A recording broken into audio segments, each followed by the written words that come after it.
Invité d'Europe Matin et consultant, essayiste, entre autres, nombreuses autres casquettes. Bonjour Hakim El Karoui. Bonjour. J'étaye un peu votre CV. Vous dirigez le bureau parisien du cabinet de conseil Brunswick, chercheur associé également à l'Institut Montaigne, ancien conseiller de Jean-Pierre Raffarin, de Thierry Breton. Vous êtes vraiment un touche-à-tout. On sent que beaucoup de choses vous intéressent, les questions économiques, sociales, diplomatiques. Vous avez beaucoup écrit, notamment sur le vieillissement de la France. Mais le sujet qui va nous occuper ce matin, est plutôt religieux, puisque parmi vos nombreuses casquettes, vous êtes aussi le président de l'association musulmane pour l'islam de France. Vous avez écrit plusieurs livres sur le sujet. Le dernier en date s'appelle Les militants du djihad. On va en parler. On commémore aujourd'hui dans les écoles l'assassinat il y a un an de Samuel Paty. Je vois deux interprétations irréconciliables au sujet de cet événement, Hakim El Karoui. Pour les uns, de cet événement, il faut tirer la leçon qu'il ne faut pas d'amalgame entre islamisme et islam, entre terroristes et musulmans. Pour les autres, c'est plutôt la preuve qu'il faut, au contraire, un encadrement sans complaisance de l'islam. Ce sont des victimes, ils doivent vivre comme nous. Voilà le discours. Votre regard, vous, sur cet affrontement, Hakim El Karoui, idéologique? Franchement, je ne crois pas que ce soit irréconciliable. Je pense qu'évidemment, il ne faut pas faire ce que fait Éric Zemmour, c'est-à-dire l'équation tout musulman est un terroriste en puissance. Vous mettez tout de suite Éric Zemmour dans l'équation? Oui, puisque c'est lui qui mène ce débat-là. Par ailleurs, il faut combattre de toutes nos forces, non seulement le terrorisme islamiste, mais l'islamisme en général comme idéologie. Dans le travail que j'ai mené, on avait analysé le parcours de 700 djihadistes français. 500 la moitié était passée par le salafisme. L'islamisme, dans sa version dure salafiste, qui n'est pas violente, a priori, influence aussi le djihadisme. Le salafisme, c'est un retrait, si je puis dire, de la vie civile, de la vie de la cité, pour se consacrer à la foi, à Hakim El Karoui. Mais on s'interroge sur le passage au djihad, à l'action violente dans la société, là. Il y a vraiment trois modalités dans l'islamisme. Il y a ceux qui sont plutôt proches des frères musulmans, qui vont à l'intérieur de la société et qui essayent de la modifier. Il y a les salafistes qui se mettent à côté, et puis il y a les djihadistes qui se mettent contre.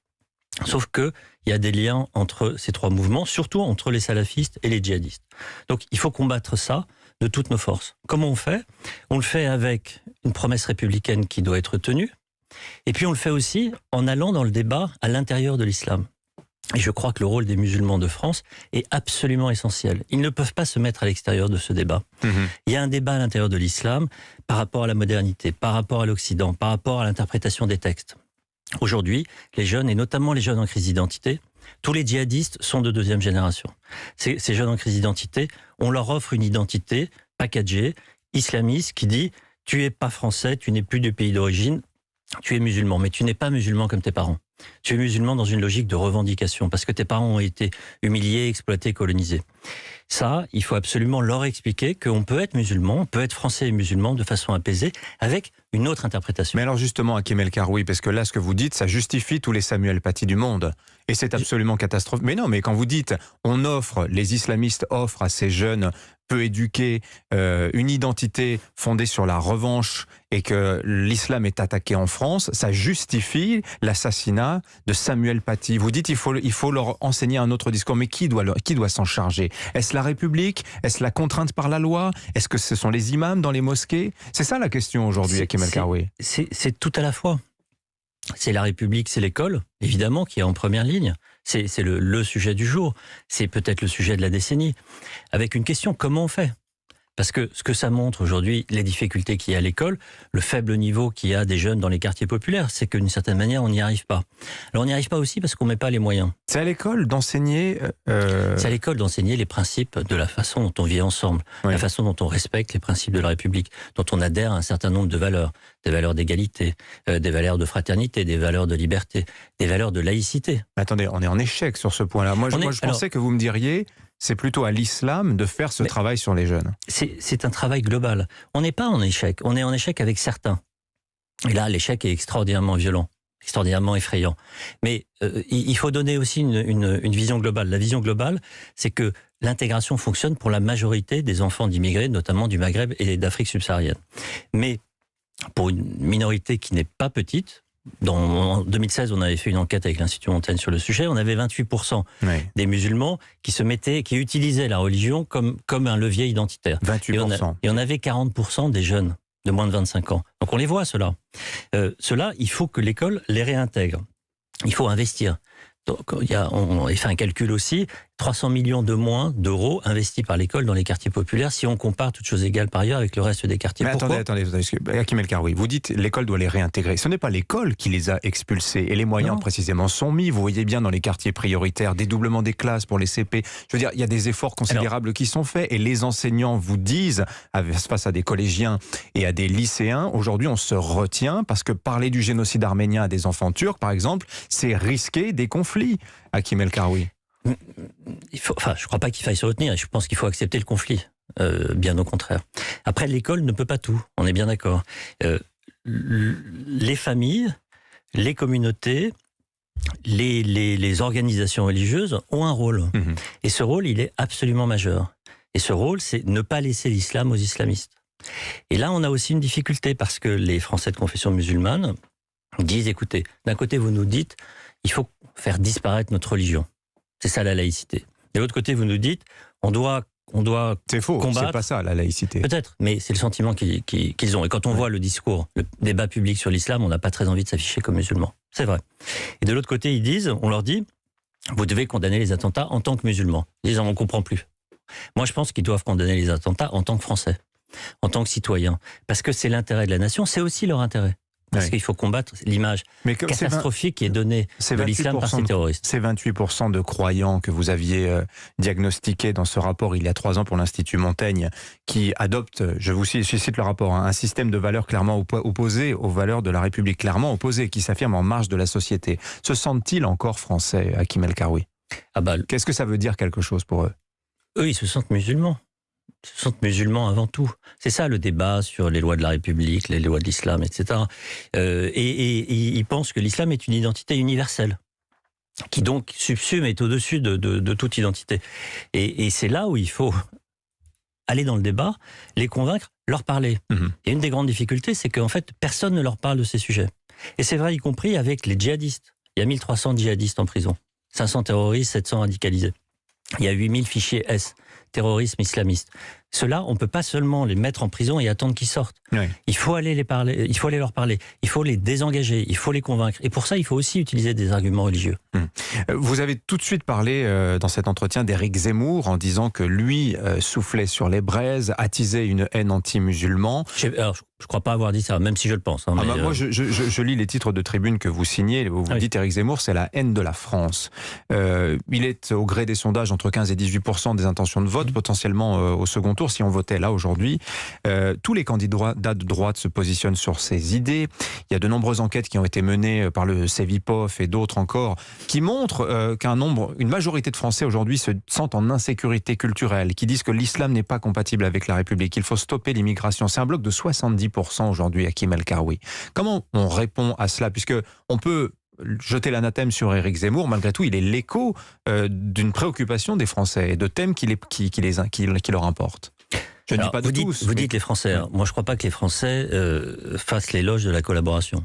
Je ne crois pas. Je ne crois pas que les Français, notamment les Françaises, considèrent que leur émancipation, c'est l'impuissance de leur mari. Je ne crois pas. Non, mais le sujet n'est pas tant Éric Zemmour que ce que je viens de vous dire, à savoir ses préoccupations centrales. Il y a un débat. Comment on fait? D'abord, il faut convaincre de la réalité. La réalité, elle est compliquée, elle n'est pas univoque.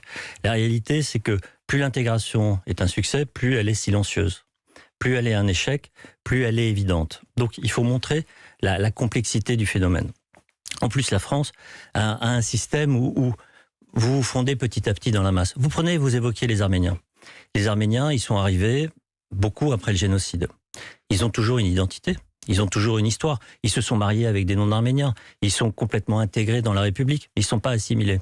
Mais pourquoi s'intègrent-ils, eux, mieux que les musulmans, Hakim El Karoui? Mais la très grande majorité des musulmans s'intègrent, et une bonne partie d'ailleurs est en train de s'assimiler, au sens où ils sont en train de quitter la culture d'origine et d'adopter complètement la culture française nationale. Parce que je vous ai lu, vous dites l'explication, elle est avant tout sociale, ce qui est l'explication. Si, vous l'avez écrit, vous dites le problème en France, c'est l'intégration sociale. Ce sont des problèmes de pauvreté, des problèmes d'exclusion, de ghettoisation, etc. Il y a ces difficultés-là. Quand en Seine-Saint-Denis, on est passé de 15 à 30% d'immigrés en 30 ans.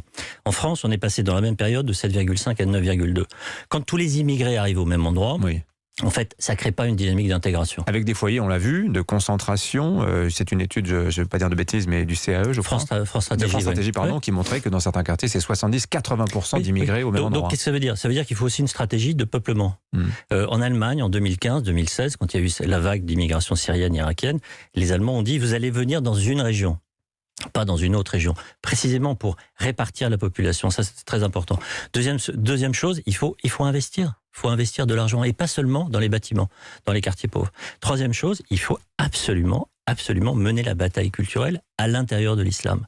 Et pas seulement parler de l'islam comme une généralité. Et puis enfin... Mais vous imaginez un ministre de l'Intérieur faire cela, un non-musulman faire cela, qui doit s'en charger de cette bataille culturelle? Les musulmans, le rôle du ministère de l'Intérieur, le rôle de l'État, c'est de permettre l'émergence de l'islam de France. L'islam de France, c'est qui? C'est des Français de confession musulmane, pas liés, indépendants des pays d'origine, qui n'ont pas d'agenda avec les pays d'origine, qui travaillent. C'est quoi? C'est trouver un financement endogène. Il y a plein d'argent lié à l'islam aujourd'hui. Et c'est possible avec une redevance sur le pèlerinage, sur le halal. Et deuxième chose, c'est mener la bataille idéologique. C'est une bataille idéologique. Ça commence dans l'interprétation théologique. Ça va jusqu'aux réseaux sociaux. Les jeunes aujourd'hui, ils sont pas radicalisés dans les mosquées. Oui, c'est l'imam Google dont parle Hassen Chalgoumi, qui sera notre invité dans 20 minutes. C'est l'imam Google et c'est les copains du quartier. Oui. L'imam Google, c'est lui qui fait le consensus d'une certaine manière, parce que les jeunes n'écoutent plus leurs parents. J'ai une dernière question. Ce dimanche, ce sera le 17 octobre, anniversaire du massacre de cette manifestation en 1961, dans un contexte, on le rappelle, de la guerre d'Algérie, où une vingtaine de policiers avaient été assassinés dans les semaines précédentes. Vous dites, Hakim El Karoui, c'est très tendu en ce moment avec l'Algérie et plus globalement avec l'ensemble des pays du Maghreb depuis 10 ans, depuis l'intervention française en Libye. Vous dites l'Europe doit reconnaître qu'elle a un destin commun avec le Maghreb. Le Maghreb veut-il ce destin commun avec la France, selon vous? Vous savez, c'est pas les États qui décident, c'est les peuples, c'est les populations. La France rayonne au Maghreb, qu'on le veuille ou non, par sa culture, par sa capacité d'attraction, par les études que les jeunes ont envie d'y faire. Le Maghreb rayonne en France, qu'on le veuille ou non, par les 6 millions de franco-maghrébins qu'il y a en France. La Méditerranée n'est pas une frontière des idées. On le voit bien avec l'islamisme. Elle n'est pas non plus une frontière des idées avec les idées de liberté qui circulent. Il faut qu'on prenne ce destin-là ensemble, en commun. Quand je vois, par exemple, c'est très concret, la gestion de la crise du Covid, la crise financière, on s'est auto-attribué en Europe 15 points de PIB de relance publique. Au Maghreb, entre 2 et 3%. On est dans une situation sociale et politique extrêmement tendue, par exemple en Tunisie. Si l'Europe ne comprend pas que son intérêt, c'est d'investir au Maghreb, elle va voir une crise sociale, une crise migratoire et une crise politique absolument majeure. Nos destins sont liés, qu'on le veuille ou non, à nous de construire. Ouais. C'est compliqué quand même le sujet que vous abordez là, parce que vous savez très bien que l'aide publique, elle peut partir, elle part souvent dans la corruption. Les relations avec l'Algérie, vous pouvez déverser autant d'argent public que vous voulez. Dans un pays qui a une rente pétrolière. Tout de suite, on met pas d'argent en Algérie. Ouais. On met de l'argent au Maroc et en Tunisie. Il n'y a pas de corruption. Le problème, c'est plutôt que cet argent n'est pas utilisé pour investir, faute de système administratif qui fonctionne bien. Il faudra encore 1 heure, je pense, pour creuser ces questions-là. En tout cas, merci d'être venu ce matin au micro d'Europe 1 à Hakim El Karoui. Je donne le titre de vos 2 derniers ouvrages, puisqu'en fait, ils sont très liés. L'islam, une religion française, c'est paru en 2018. Et les militants du djihad, portrait d'une génération. Ça, c'est publié cette année. C'est sorti chez Fayard. Merci à vous. Excellente journée.